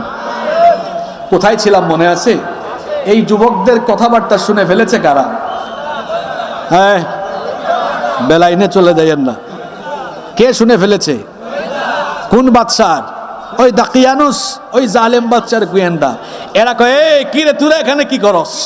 সবাই মেলায়, আর তোরা এখানে বুঝি একত্ববাদী রবের কথা বলিস। বাঁধ সবগুলারে, বাঁধ সবগুলারে, বাঁধা নিয়ে গেছে কার সামনে? ওই জালিম বাদশা দাকিয়ানুসের সামনে। দাকিয়ানুস সব শোনার পরে বলল, কি রে তোদের এত বড় সাহস, তোরা নাকি আমার দেশে আমার রাষ্ট্রে একত্ববাদী রবের উপর ঈমান এনেছিস? যাদেরকে নিয়ে গেছে বাইন্দা, এরা কি বুড়া না যুবক? আপনাদের কি মনে হয় এই 7 জন খুব ভীতু? জোরে বলেন। আপনারে ডিসি অফিসে নিয়ে যাক বাইন্দা, আপনি তো ওখানে পেশাব করে দেওয়ার মতো অবস্থা হবে। আর নিয়ে গেছে কার সামনে? জোরে বলেন। এই যুবকদেরকে যখন প্রশ্ন করা হয়েছে, এরা তখন ভয় পায় নাই। জালিম বাদশার সামনেই তারা জবাব দিয়েছে, যা শুনেছেন সত্য শুনেছেন, আমরা একত্ববাদী রবের উপরে ঈমান এনেছি। আরে জালিমের সামনে কথা বলতে পারা, হক কথা বলতে পারা, এটা বড় জিহাদ। বলে ফেলেছে এরা। এই জালিম বাদশা তো নিজের রাগ আর কন্ট্রোল করতে পারে না। কয়, তোরা যদি আজকে বুড়া হইতি এখনই শরীর থেকে কল্লা ফালাই দিতাম, কারণ বুড়া হয়ে গিয়েছিস তার মানে তোর শরীরে শক্তি নাই, তোরে আমার দরকারও নাই, তোরা তো যুবক মানুষ, তোদেরকে আমার দরকার। এজন্য দেখবেন যে কোনো ব্যক্তি, যে কোনো দল, সে তার নিজের স্বার্থে, ক্ষমতার স্বার্থে যুবকদেরকে কাছে টানতে চায়। ও যুবক ভাইয়েরা, তোমাদেরকে বলছি, তোমাদের এই যৌবন কোন নেতা খেতার সামনে পিছনে চামচামি করার জন্য দেওয়া হয় না। তোমাদেরকে আল্লাহ যৌবন দিয়েছেন, তোমাদের যৌবন আল্লাহর দ্বীনের পথে বিনিয়োগ করার জন্য। তুমি যে সামনে পিছনে চামচামি করো, তোমার কি পার্সোনালিটি, ব্যক্তিত্ব নাই? চামচামি ছাড়ো, নিজেকে ব্যক্তিত্ববান হিসেবে গড়ে তুলো। চামচামি ছাড়ো, ব্যক্তিত্ববান হিসেবে নিজেকে গড়ে তুলো। পারবা তো ইনশাআল্লাহ? কলেজে বিশ্ববিদ্যালয়ে যারা পড়ো, পড়াশোনা বাদ দিয়ে তোমরা, আমরাও তো, আমি মাদ্রাসায় পড়েছি, বিশ্ববিদ্যালয়েও পড়েছি, দেখেছি অনেকে কলেজ বিশ্ববিদ্যালয়ে পড়াকালীন সময়ে সামনে পিছনে চামচামি করতে দেখা যায়। তোমার এই ইয়াং বয়স চামচামি করার জন্য নয়, তোমার এই ইয়াং বয়স পড়াশোনা গবেষণা করে আগামীর পৃথিবীতে নেতৃত্ব দেওয়ার জন্য, যোগ্য হওয়ার জন্য তোমাকে দেওয়া হয়েছে। এটা কাজে লাগাও, আল্লাহ বুঝার তৌফিক দান করেন। এই 7 জন যুবক সত্য কথা বলেছে। এখন এই জালিম বাদশা বলল, যাও তোমরা যুবক মানুষ, অ্যাকশন সাথে সাথে নিব না, তোমাদেরকে 3 দিন সময় দিলাম। জোরে বলেন তো কয়দিন? 3 দিনের ভেতরে তোমরা তোমাদের সিদ্ধান্ত হয় পরিবর্তন করে ঈমান ছাড়বা, নইলে জীবনের মায়া ছাড়বা।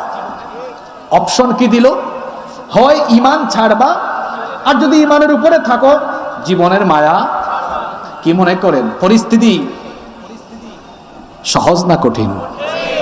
ঈমানের উপর থাকলে জীবন থাকবে, আবার জীবনের মায়া করলে ঈমান থাকবে। একজন ঈমানদারের কাছে জীবন বড় না ঈমান বড়?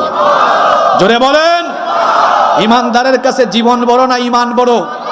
এজন্য পয়গম্বরদের জীবনী আপনারা পড়ে দেখেন, সকল পয়গম্বরের উম্মতদেরকে যখন কাফির মুশরিকরা ধরেছে আর বলেছে তুই ঈমান ছাড়, নইলে জীবনের মায়া ছাড়, তখন তারা দীপ্ত কণ্ঠে বলেছে, জালিমের গোষ্ঠী, আমার কাছ থেকে জীবন কেড়ে নিতে পারবি, আমার কাছ থেকে আমার অমূল্য সম্পদ ঈমান তোরা কেড়ে নিতে পারবি না। সুমাইয়া রাদিয়াল্লাহু আনহা, আমার মা বোনেরা এখানে এসেছেন, সাতক্ষীরার মা বোনদেরকে বলতে চাই, আবু জেহেল বলেছিল, সুমাইয়া তুই ঈমান ছাড়বি না তোর জীবনের মায়া ছাড়বি? আবু জেহেলকে তখন সুমাইয়া বলেছিল, আমি ঈমান কখনো ছাড়তে পারবো না।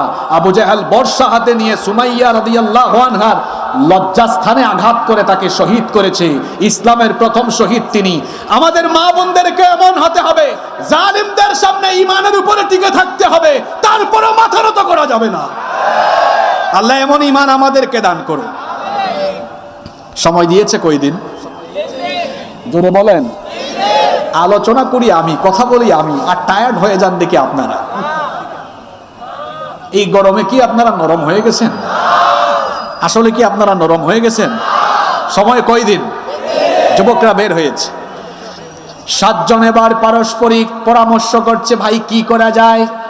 আমরা যদি ঈমান না ছাড়ি তাহলে আমাদের জীবন থাকবে না, আবার আমরা যদি জীবনের মায়া করি তাহলে ঈমান থাকবে না। তারা বলল, আমরা তো মাত্র 7 জন, 7 জন একদিকে গোটা দেশ, আর একদিকে এদের সাথে লড়াই করেও পারবো না। তখন তারা হিজরতের সিদ্ধান্ত নিল। জোরে বলেন তো কিসের সিদ্ধান্ত? তারা এই দেশ ছেড়ে, এলাকা ছেড়ে চলে যাবে। সত্যি সত্যি তারা 7 জন তাদের ঘর বাড়ি, ভিটা মাটি, ব্যবসা বাণিজ্য সবকিছু ছেড়ে দিয়ে তারা রওনা করলো ঈমানের কারণে। ঈমানের কারণে একজন ঈমানদার তার বাড়ি ঘর, ভিটা মাটি, ব্যবসা বাণিজ্য, এলাকা, এমনকি দেশ ছাড়তে পারে, কিন্তু একজন ঈমানদার কখনো ঈমান ছাড়তে পারে না। 7 জন যুবক রওনা করলো। পথিমধ্যে একটা কুকুর তাদের পেছন ধাওয়া করলো, একটা কুকুর তাদের সাথে চলতে লাগলো। এই 7 জন ওই কুকুরকে তাড়িয়ে দেয়, যা যা। কিন্তু কুকুরকে তাড়ায়, কুকুর যায়। এই কুকুরকে তাড়াচ্ছে, কুকুর যাচ্ছে না। এই কুকুরের কথাও কিন্তু এই ঘটনার ভেতরে বর্ণিত হয়েছে, এই সূরার ভেতরে এসেছে, ওয়াকালবুহুম বাসিতুন যিরাইহি বিল ওয়াসিদ। এই কুকুর এই 7 জন যুবককে একটা পর্যায়ে পাহারা দিয়েছিল। সুবহানাল্লাহ। এই কুকুর তাদের ধাওয়া করেছে, পিছু নিয়েছে। কুকুরকে তারাই, কিন্তু কুকুর যায় না। অবশেষে 7 জন বলল, ভাই যেহেতু কুকুরটা আমাদের সাথেই যাচ্ছে, কুকুরকে আমাদের সাথে করে নিয়ে চলো। এবার কুকুরকে সাথে নিয়ে তারা পথ চলা আরম্ভ করলো। সকালবেলা তারা হাঁটতে হাঁটতে হাঁটতে হাঁটতে ক্লান্ত হয়ে গেল। একটা পর্বতমালার পাশ দিয়ে তারা যাচ্ছিল। এই পর্বতমালার মুখে বিরাট একটা বিস্তীর্ণ গুহা ছিল। ওই গুহার ভেতরে তারা ঢুকলো। গুহার ভেতরে তারা ক্লান্ত অবস্থায় যখন ঢুকলো, গুহার ভেতরে যাওয়ার পরে এবার তারা আল্লাহর কাছে দোয়া করলো। কি দোয়া করলো? আল্লাহ তাআলা তাদের দোয়া কোরআনে কারিমে উঠিয়ে দিয়েছেন। সূরা কাহাফের 10 নম্বর আয়াতে এসেছে, আল্লাহ বলছেন, ইয আওয়াল ফিতয়াতু ইলাল কাহাফি ফাকালু রাব্বুনা ربنا آتنا من لدنك رحمة وهيئ لنا من أمرنا رشدا। আল্লাহ তাআলা বলছেন, স্মরণ করো এই যুবকেরা যখন গুহার ভেতরে আশ্রয় নিল, তখন তারা বলেছিল, রব্বানা আতিনা মিন লাদুনকা রাহমা, হে আমাদের রব, তোমার তরফ থেকে আমাদেরকে রহমত দান করো। ওয়া হাইয়্যি লানা মিন আমরিনা রাশাদা, আর আমাদের কাজকে তুমি আমাদের জন্য সহজ করে দাও। যুবকেরা গুহায় আশ্রয় নিয়ে আল্লাহর কাছে আবেদন করে চাইছে মোট কয়টা জিনিস? জোরে বলেন কয়টা? 1 নম্বরে চেয়েছে আল্লাহর রহমত, 2 নম্বরে তারা চেয়েছে আল্লাহ আমাদের কাজ সহজ করে দাও। আল্লাহ তাআলা এই যুবকদের দোয়া কবুল করলেন। আল্লাহ তাআলা বললেন, তোমরা ঈমানের কারণে ঘর বাড়ি ভিটামাটি এলাকা ছেড়ে দিয়েছো, আমি তো তোমাদেরকে ছাড়তে পারি না। আমার কারণে সব ছেড়েছো, আমাকে ধরেছো, সুতরাং আমি তো তোমাদেরকে ছাড়তে পারি না। আমি তোমাদের দোয়া কবুল করলাম। আল্লাহর কাছে তারা প্রথমে দোয়া করেছিল রহমতের দোয়া। জুড়ে বলেন কিসের দোয়া? এই রহমতের দোয়া তারা যখন করেছিল, আল্লাহ তাআলা তাদের দোয়া কবুল করলেন। দোয়া কবুল করে আল্লাহ তাআলা তাদের দোয়া কবুল করে তাদেরকে ঘুম পাড়ায়া রাখলেন। তারা দোয়া করেছে রহমতে, আর আল্লাহ তাদেরকে দিয়েছেন কি? আস্তে বলবেন না, জোরে বলেন কি দিয়েছেন? এখন বলেন তো, রহমতের সাথে ঘুমের কি সম্পর্ক? ঘুম কিন্তু আল্লাহর অনেক বড় একটা নিয়ামত। কারণ আপনি মনে যদি শান্তি না থাকে, অনেক মানুষের টাকা আছে, পয়সা আছে, সুন্দরী বউ আছে, ক্ষমতা আছে, কিন্তু রাতের বেলা বিছানার এক পাশ থেকে ওই পাশে যায়, ঘুম আসে। কারণ ঘুম কার দেয়া নিয়ামত। এরা যখন এই দোয়া করলো, আল্লাহ তাআলা বললেন, ফাদারাবনা আলা আযানিহিম ফিল কাহফি সিনিনা আদাদা, আমি তাদের কান বন্ধ করে নিয়ে কয়েকশো বছরের জন্য তাদেরকে ঘুম পাড়িয়ে রাখলাম। সুবহানাল্লাহ পড়েন। কি বন্ধ করে দিয়ে? কি বন্ধ করে দিয়ে? কি সায়েন্টিফিক কথা দেখেন। আমরা যখন রাতের বেলা ঘুমাই, সর্বপ্রথম কি ঘুমায়, কি বন্ধ হয়? জোরে বলেন। বিজ্ঞান বলে সর্বপ্রথম চোখ ঘুমায়, কিন্তু কান তখনও সজাগ। এজন্য দেখবেন তন্দ্রা তন্দ্রা, ঝিমানু ঝিমানু ভাব। আপনারা ঝিমানু বলেন নাকি, না অন্য কিছু বলেন? হ্যাঁ, ঝিমানু ঝিমানু ভাব যখন আসে, হঠাৎ করে কোনো আওয়াজ হইলে, বিকট আওয়াজ হইলে দেখা যায় নড়ে চড়ে উঠে। তার মানে চোখ বন্ধ হয়েছে, কান বন্ধ। বিজ্ঞানও তাই বলে, মানুষের চোখ বন্ধ হলেও প্রাথমিক পর্যায়ে, ঘুমের প্রাথমিক পর্যায়ে কান বন্ধ হয়। একেবারে গভীর ঘুমে গেলে কান তখন বন্ধ হয়। সবার আগে কি ঘুমায়? আর সবার আগে ফজরের সময় সকালবেলা কান আগে জাগে না চোখ আগে জাগে? জোরে বলেন। এজন্য আল্লাহ বললেন, যা, তোরা ঈমানের কারণে সব ছাইরা দিয়েছিস, আর গুহার ভিতরে ঢুকে আমার রহমত চাইছিস, তোদের কান বন্ধ করে দিয়া তোদেরকে রহমতের ঘুম পাড়ায় রাখো। কত বছর? কত বছর? শুনেন কত বছর? 25 নম্বর আয়াতে আল্লাহ বলছেন, ওয়ালাবিথু ফি কাহফিহিম মিআতি সিনিনা ওয়াজদাদু তিসআ। একটানা 309 বছর তাদেরকে ঘুম পাড়িয়ে রাখলাম। সুবহানাল্লাহ বাড়িতে গিয়ে বলবেন নাকি? কত বছর? তো একটা দোয়া করলো রহমতের, আল্লাহ রহমতের ঘুম পাড়ায় দিলেন। আরেকটা দোয়া ছিল, আল্লাহ আমাদের কাজ সহজ করে, ওয়া হাইয়্যি লানা মিন আমরিনা রাশাদা। তাদের কাজ কি? তাদের কাজ ছিল ঈমানের কাজ, ঈমানের পথে চলা। তারা এলাকা ছেড়েছে ঈমানদারদের কারণে না বেঈমানদের কারণে? জোরে বলেন। আল্লাহ বললেন, যা, তোদের 2 নাম্বার ফরিয়াদ আবেদনও কবুল করলাম যে বেঈমানদের কারণে দিন ছেড়ে দিয়েছিস, এই বেঈমানদেরকে ইমানদার বানানোর দায়িত্ব আমি আল্লাহ নিজেই গ্রহণ করে নিলাম। এদেরকে 309 বছর ঘুম পাড়ায় রেখে আল্লাহ এই রাষ্ট্রের সবগুলো মূর্তি পূজারী মুশরিককে 309 বছরের ভিতরে প্রত্যেকটা মানুষকে আল্লাহ ইমানদার বানিয়ে দিয়েছে। দুইটা দোয়া কবুল হয়েছে কিনা জোরে বলেন। 309 বছর যখন চলমান, তখন কি আর আগের বাদশা আছে? কত জেনারেশন চলে গেছে না? 309 বছর পরে যেটা সময়টা চলছে, 309 বছর রানিং, ওই বাদশা ছিলেন অত্যন্ত পরহেজগার, আল্লাহওয়ালা। ওই সময়কার মানুষগুলো আল্লাহর উপর ঈমান আনলেও মরার পরে আল্লাহ যে আবার জীবিত করে হিসাব চাইবেন, পুনরুত্থান কিয়ামতের ব্যাপারে তাদের কোনো বিশ্বাস ছিল। বাদশা তখন আল্লাহর কাছে দোয়া করলেন, আল্লাহ আপনি এমন একটা ঘটনা ঘটান যে ঘটনার মাধ্যমে সারা দেশের মানুষ সাইজ হয়ে যাবে, এমন একটা ঘটনা ঘটান যাতে সবাই পরকালের উপর ঈমান আনে। এই বাদশার দোয়া তখন কবুল করলেন কে? আল্লাহ। এবার কি ঘটনা ঘটালেন শুনেন। এই যুবকগুলো ঘুমিয়ে আছে, এদের ঘুমে যেন ডিস্টার্ব না হয়, সূর্যের আলো তাদের গায়ে লাগে নাই। প্রতিদিন সূর্যকে আল্লাহ ডান দিকে কাত করে উঠাতেন, বাম দিকে কাত করে আল্লাহ অস্তমিত করে দিতেন। সুবহানাল্লাহ। আর ওই যে কুকুর এসেছিল, ওই কুকুর গুহার মুখে দাঁড়িয়েছিল, পা গুলো সামনের দিকে দিয়ে, ওয়াকালবুহুম বাসিতুন যিরাইহি বিল ওয়াসিদ। কুকুর গুহার সামনে দাঁড়িয়ে যুবকদেরকে পাহারা দিয়েছিল। আবার এদের ঘুম যেন না ভাঙে, মাটি যেন 309 বছর একটানা চিত হয়ে শুয়ে থাকলে মাটি বা পোকামাকড় শরীর খেয়ে ফেলতে পারে। এজন্য আল্লাহ তাআলা বলছেন, মাঝে মাঝে আমি তাদেরকে কি করতাম শোনো, এরা যখন ঘুমিয়েছিল, ওয়ানুকাল্লিবুহুম যাতাল ইয়ামিনি ওয়া যাতাশ শিমাল, মাঝে মাঝে ডান কাত করাতাম, বাম কাত করাতাম। সুবহানাল্লাহ। এভাবে করে 309 বছর পরে ওই বাদশা যখন দোয়া করলো, আল্লাহ 309 বছর পরে এদেরকে ঘুম থেকে উঠালেন। যখন তারা ঘুমিয়েছিল সেটা ছিল সকালবেলা না বিকালবেলা? এই বুঝি আলোচনা শুনেন আপনারা। যখন ঘুমাইছিল কি ছিল? সকালবেলা। কি বেলা? 309 বছর পরে ঘুম থেকে উঠছে বিকালবেলা। কখন? ঘুম থেকে উঠে একটা আরেকটা জিগায়, কি রে আমরা কতক্ষণ ঘুমাইছি? কয় মনে হয় লাবিথনা ইয়াওমান আও বা'দা ইয়াওম, মনে হয় ক্লান্ত ছিলাম তো, মনে হয় পুরো একদিন ঘুমাইছি। আরেকজন কয় ধর একদিন না, মনে হয় হাফ ডে, অর্ধেক দিন ঘুমাইছি। নিজেদের মধ্যে তর্ক আরম্ভ হলো। অবশেষে তারা বলল, ভাই তর্কাতর্কি বাদ দাও, কতক্ষণ ঘুমাইছি আমরা সুস্পষ্ট বলতে পারবো না, জানেন কি? তর্কাতর্কি বাদ দাও, ঘুম থেকে উঠলে পেটে কি লাগে জোরে বলেন। এদেরও ক্ষুধা লাগছে, প্রত্যেকে তাদের পকেটে হাত দিয়েছে। ওই বাড়ি থেকে আসার সময় কিছু পয়সা নিয়ে আসছিল, তখন তো কাগজি মুদ্রা ছিল না, তখন ছিল দেরহাম বা মুদ্রা, ঠিক আছে? তাদের পকেটে তারা হাত ঢুকায়া কিছু টাকা বের করলো, মুদ্রা বের করে একজনের হাতে দিয়ে বলল, যাও তুমি বাজারে যাও।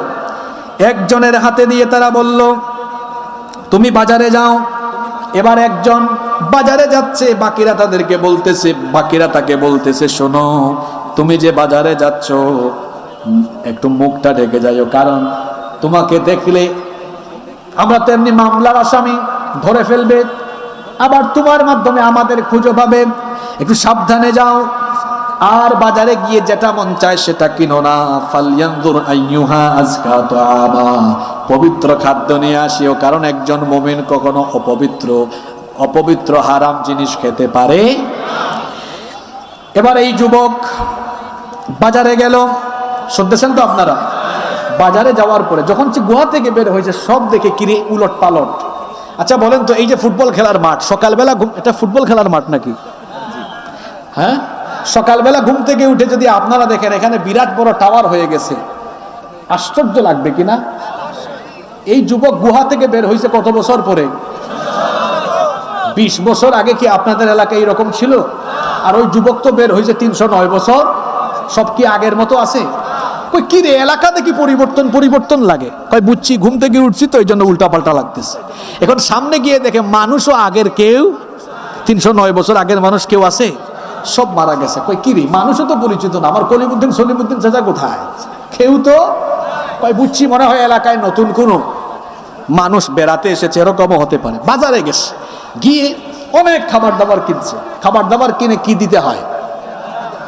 এবার পয়সা দেড়হাম দিয়েছে, বের করে দিয়ে চলে যাচ্ছে। দোকানদার বলতেছে, এই কই যাও, তোমার জিনিস তো নিয়ে যাচ্ছ, আমার জিনিস কই? কয় আপনার জিনিস মানে? আমি আপনার হাতে মুদ্রা দিয়েছি না। কয় কি এর মুদ্রা দিয়েছ? তুমি তো বহুত বড় জিনিস, এদিকে আসো। তুমি এটা পাইছো কোথায়? হয় তুমি কোনো জাদুঘর থেকে চুরি করেছো, নইলে তুমি কোথাও গুপ্তধন পেয়েছো। হ্যাঁ, তুমি এটা পাইছো কোথায়? কয় কি আর গুপ্তধন, এগুলো তো আমাদের টাকা। কয় দাঁড়াও, তুমি আমার কাছে হয়তো উত্তর দিবা না। নগর কোতোয়ালকে ডাক দিয়েছে। নগর কোতোয়াল এসে বলতেছে, তুমি এটা পেয়েছো কোথায়? তুমি কি চুরি করেছো? কয় না, আমি চুর নই। এবার স্বয়ং বাদশাকে জানানো হয়েছে। বাদশা এটা শুনে, বাদশা যখন জানলেন 309 বছর আগের মুদ্রা। আচ্ছা, এখন যদি আপনারা ব্রিটিশ আমলের মুদ্রা দেখেন, অবাক হবেন কি হবেন না? বাদশা চলে আসছে, এসে বলল, আচ্ছা যুবক, তুমি এটা পেয়েছো কোথায়? তুমি কি চুরি করেছো নাকি কোথাও গুপ্তধন পেয়েছো? যুবক বলে, কি বলেন? আমি কেন চুরি করব কিংবা গুপ্তধন পাবো? এগুলো আমার টাকা। এখানে আমার 7 বন্ধুর টাকাও আছে, আমার আরো 6 বন্ধু আছে। কয় 6 বন্ধু মানে বাকিরা কোথায়? কয় আছে তো। কয় কোথায়? কয় গুহায় আছে। এবার নিয়ে গেছি কোথায়? এবার এই 7 জনকে বলতেছে, বাদশাহ বলতেছে, তোমরা বলো তো কোথায় পাইছো এটা? চুরি করেছো নাকি তোমরা গুপ্তধন পেয়েছো? কয় চুরিও করি নাই, গুপ্তধনও পাই না, এটা আমাদের মুদ্রা। লোকেরা বলতেছে, এই বাদশার সাথে ফাইজলামি করো। এবার 7 জন কয়, কি এর বাদশা? কয় উনি বাদশা না। কয় উনি বাদশা না, বাদশাকে আমরা চিনি। কয় বাদশার সাথে ফাইজলামি করো। কয় কি আর বাদশা উনি? আমাদের সমস্যা কার সাথে? জোরে বলেন। ওই বাদশার সাথেই তো ঝামেলা করে আমরা এখানে আসছি। আমরা বাদশাকে খুব ভালো করেই চিনি। এবার এই রানিং বাদশা বুঝছে এখানে কোনো ঝামেলা আছে। রানিং বাদশা দেখলো ওই মুদ্রার মধ্যে ওই দাকিয়ানুস এর আমলের মুদ্রা এটা। সে তখন অফিসের কর্মকর্তা কর্মচারীদেরকে বলল, যাও তো দাকিয়ানুসের আমলের ফাইলপত্র তালাশ করো। ফাইলপত্র তালাশ করে দেখা গেল 7 জন যুবকের নামে মামলা আছে। বাদশা অবাক, গোটা রাষ্ট্রের, গোটা দেশের মানুষ অবাক। কি ব্যাপার? দাকিয়ানুসের মুদ্রা 309 বছর আগে, ফাইলও পেয়েছি মামলা, তোমাদের বিরুদ্ধে মামলা আছে, কিন্তু 309 বছর গুহার ভিতরে তোমরা কি করো? কই কি আর 309 বছর? আমরা তো সকালবেলা আসছি, ঘুমাইছি, এখন বিকালবেলা না জাগ্রত হয়েছি। সুবহানাল্লাহ পড়বেন না? কয় না না না, তোমরা 309 বছর এখানে কি করেছো বলো? কয় কি আর 309 বছর? আরেকজন কয় হাফ ডে, অর্ধেক দিন না হইলে হয়তো একদিন ঘুমাইছি সর্বোচ্চ। যুবকদেরকে সব জানানো হলো। এভাবে আল্লাহ 309 বছর পরে ওই দেশের পরকাল অবিশ্বাসী লোকদের সামনে এই ঘটনাটা ঘটালেন। কেন ঘটালেন? কারণটা কি? এবার কারণ বলছেন আল্লাহ। আল্লাহ তাআলা বলছেন, কেন আমি এদেরকে ঘুম থেকে জাগ্রত করলাম, কেন আমি 309 বছর পরে এই বিস্ময়কর ঘটনাটা ঘটালাম। আল্লাহ তাআলা এবার বলছেন, ওয়া কাযালিকা আসারনা আলাইহিম লিয়ালামু আন্না ওয়া'দাল্লাহি হাক্কুন ওয়া আন্নাস সাআতা লা রাইবা ফিহা। আমি এদেরকে জাগ্রত করেছিলাম, তোমরা যারা মনে করো মরার পরে আল্লাহ মানুষকে জিন্দা করতে পারবেন না, দেখো তোমাদের চোখের সামনের ঘটনা। 309 বছর ঘুম পাড়ায়া তোমাদের চোখের সামনে যদি আল্লাহ এদেরকে জীবিত করতে পারেন, তো তোমরা মরে যাওয়ার পরেও তোমাদেরকেও আল্লাহ জীবিত করে হিসাব নিতে পারবেন কিনা। এই ঘটনা, এই দীর্ঘ সময় আলোচনা কেন করলাম? মরার পরে শেষ নয়, মরার পরে আরেকটা জীবন জীবিত করবেন কে? হিসাব চাইবেন কে? এই পুনরুত্থানের উপলব্ধি যদি কারো ভিতরে থাকে, এ নামাজ ছাড়বে, ওই মহিলা বেপরদায় থাকবে, ওই ব্যক্তি সুদ ঘুষ খাবে, অন্যায় অপরাধ করবে, করবে না। যদি শুধু পরকালের ভয় থাকে, জবাবদিহিতার অনুভূতি থাকে, পুনরুত্থানের উপলব্ধি থাকে।